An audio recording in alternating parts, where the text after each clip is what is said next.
জামাইটা কত ভালো, তাকে 10 লাখ টাকা দিচ্ছে, ওই আপুটার জামাইটা কত ভালো, হ্যাঁ তাকে 1.5 লাখ টাকা দিয়ে ফোন কিনে দিছে, 6 লাখ টাকা দিয়ে গয়না কিনে দিছে। এইসব জামাইদেরকে তখন বউরা শোনায়, অনেক মেয়েরাই তার জামাইদেরকে এসব শোনায়। তো আপনারা যারা ভিউয়ার্স আছেন, আমি আপনাদেরকে একটা কথা বলবো, ফেসবুকে বা ভিডিওতে যেটা দেখেন এর 99% মিথ্যা কথা থাকে। এরা এইসব বানায়, এইসব শো অফ এরা করে ভিউ বাড়ানোর জন্য। বাট আপনারা এইসব দেখে নিজের জামাইকে প্রেসার দিবেন না। আল্লাহ আপনাকে যতটুকু দিছে ততটুকু নিয়ে আপনি সন্তুষ্ট থাকবেন। শুনেন, জীবনে সোনার গয়না পরাটাই বড় জিনিস না। আমার স্টাফ কোনোদিন বলতে পারবে না, আমি চাইলে আল্লাহর যতটুকু আমাকে সামর্থ্য দিচ্ছে আমি মাসে একটা কিনতে পারি, তাই না?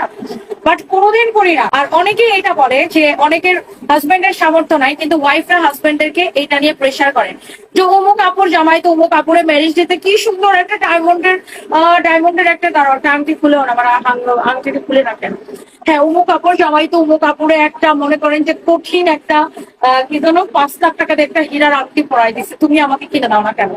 আবার অনেক বউরা ধরেন জামাই এটাও বলে না যে কিনে দাও, এটা বলে না, হয়তো বলে অমুক আপুর জামাই অমুকটা কিনে দিছে, 3 কোটি টাকা দিয়ে বাড়ি কিনছে, 5 কোটি টাকা দিয়ে গাড়ি কিনছে, এই করছে সে করছে। এইসব শো অফ করে কি হয় জানেন? মানুষের সংসার নষ্ট করে এরা। এইসব শো অফ কাপল ব্লগার গুলোকে একদম ফলো করবে না। এই সব কটা হচ্ছে থার্ড ক্লাস ফকিন্নি। এইগুলা হচ্ছে শুধুমাত্র শো অফ করে মানুষকে দেখানোর জন্য আর ভিউ বাড়ানোর জন্য। ডোন্ট ট্রাস্ট দ্যাম, এবং ওদের প্ররোচনায় পড়ে নিজের সংসার জীবনে কোনো অশান্তি করবেন না। আপনি কোনোদিন মানুষের এসব শো অফ দেখে নিজের সংসার জীবনে অশান্তি করবেন না। আমি বিশ্বাস করেন আর না করেন, অনেকে হয়তো মনে করে যে আমি টাকা দেখে বিয়ে করছি পুরা জামাই, নেভার এভার। আমি কোনোদিন আমার জামাই কোনোদিন বলতে পারবো না আমি বলছি যে হ্যাঁ অমুকে তো অমুকটা কিনে দিচ্ছে, তুমি আমারে কিনে দাও, বা অমুক তমুকের গল্প আমি কোনোদিন শোনাই নাই আমার জামাইকে। কারণ আমি বিশ্বাস করি অমুক যদি তমুকটা করতে পারে, আমি নিজে রুবায়েত ফাতেমা তনি এর থেকে অনেক ভালো কিছু করতে পারি নিজের শক্তিতে, নিজের পরিশ্রমে।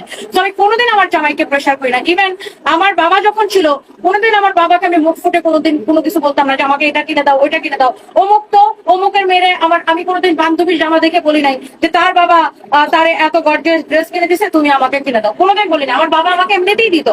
তো এইটা অনেকেই করে। আমি সব আপুদেরকে বলবো যারা আমার লাইভ দেখেন, কোনোদিন এইসব ফেসবুকের আর ইউটিউবের ফেক কাপল ব্লগার গুলার সব দেখে কোনোদিন ট্রাস্ট করবেন না। এরা বিভিন্ন কোম্পানির থেকে স্পন্সর নেয়, স্পন্সর নিয়ে আপনার ভিউ বাড়ানোর জন্য বলে আমি নিজে কিনছি, আমার জামাই আমাকে কিনে দিছে। এইসব ভিউ বাড়ানোর ধান্দা।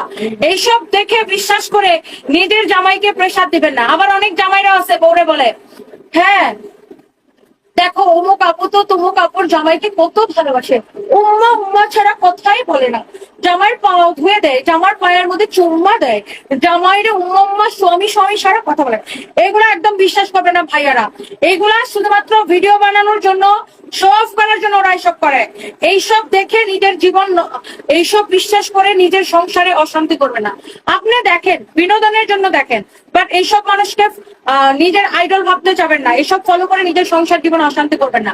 আপনার যতটুকু ইনকাম আছে, আপনার বউ দেখতে অনেকে আছে এরকম, দেখো উফ অমুক ব্লগারের বউটা ইস কি হট, কি সুন্দরী ফর্সা। আরে অত ফিল্টার মানে ফর্সা হয়েছে। আপনার নিজের বউরা এরকম সুন্দর বানায় রাখেন, দেখেন আপনার বউরা এরকম সুন্দর লাগবে। হ্যাঁ, তো এইসব করে নিজেদের সংসার জীবনে মানে ছেলে হন আর মেয়ে হন, আপু হন আর ভাই হন, নিজেদের সংসার জীবনে অশান্তি করবেন না। অন্যেরটা দেখে নিজের সংসার জীবনে অশান্তি করবেন না। আল্লাহ আপনাকে যতটুকু সামর্থ্য দিয়েছে ততটুকু নিয়ে খুশি থাকেন। আজকে আপনার জন্ম আমার জন্ম ইয়াতে হইতে পারতো, ফিলিস্তিনে হইতে পারতো, তাই না? গাজাতে আপনার জন্ম আমার জন্ম গাজাতে হইতে পারতো। আল্লাহ তো আমাদেরকে এত বড় বিপদে ফেলায় নাই। আল্লাহ আমাদেরকে একটা সুন্দর একটা দেশে জন্ম দিছে, আমরা সবাই ভালো আছি। আল্লাহ আপনাকে যতটুকু সামর্থ্য দিছে সেটা নিয়ে সুখে থাকেন। কোনোদিন শো অফ করবেন না, নেভার এভার। আর কারো শো অফ দেখে আপনি চলবেনও না, নেভার এভার। আমি কোনোদিন আল্লাহ মাফ করুক, আমি যদি কোনোদিন মনের অজান্তেও কোনোদিন কোনো কিছু আমি শো অফ করে থাকি, অহংকার করে থাকি, আল্লাহ আমাকে মাফ করুক, আমি কোনোদিন এটা করি না। তবে হ্যাঁ, কোনো দুষ্ট ছেলে আমাকে কোনো নোংরা কমেন্ট করলে তখন আমি ওরে বলি তোরে আমার বাসায় চাকর বাড়াবো, টয়লেট পরিষ্কার করবো, এগুলো ওদেরকে গালি দেওয়ার জন্য বলি। বাট নর্মালি আমি কোনোদিন মনের অজান্তেও এসব করতে চাই না।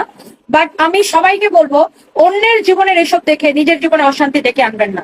এরা হচ্ছে সব ফেক, শুধুমাত্র ভিউ বাড়ানোর জন্য। আমার দেখে এত হাসি পাইছে, মানে আমার এত হাসি পাইছে এইসব শখ দেখে। অনেক লাইভ প্রেজেন্টারও আছে, অনেক ইনফ্লুয়েন্সারও আছে, এত শখ হ্যাঁ এসে বলবে ও দেখেন তো ওটা কেমন হচ্ছে, আমার জামাই মাত্র আমাকে কিনে এনে দিচ্ছে, ও মাই গড।